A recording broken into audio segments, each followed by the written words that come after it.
நம்ம நாகேந்திர பாரதி சார், நீங்க ரொம்ப நாளைக்கு அப்புறம் இங்க வந்திருக்காரு. ரொம்ப மகிழ்ச்சியா இருக்கு.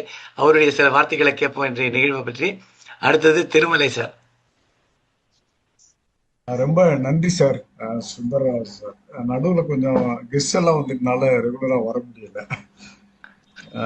அனுராதா மேடம் கதைகளை நான் படிச்சிருக்கேன். அதுல எல்லாம் அந்த அன்பு நிச்சயமா ரொம்ப வெளிப்படும்.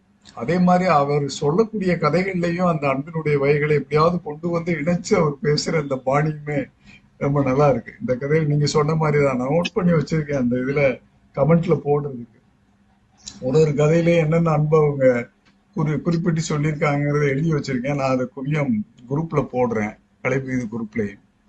ஸோ அந்த மாதிரி அதே நேரத்துல அவங்களுடைய பாணியுமே நல்ல பாணி. அந்த உடல் மொழி, அந்த விரல் மொழி ரெண்டும் கலந்து அவங்க பேசுறதோட சேர்ந்து வர்றப்போ அந்த உணர்வுகளை கதையினுடைய உணர்வுகளையும் அவங்க கேட்கறவங்களுக்கு கடத்தக்கூடியது ரொம்ப எளிதா அமைஞ்சிருக்குங்கிற மாதிரி தான் எனக்கு தோணுது.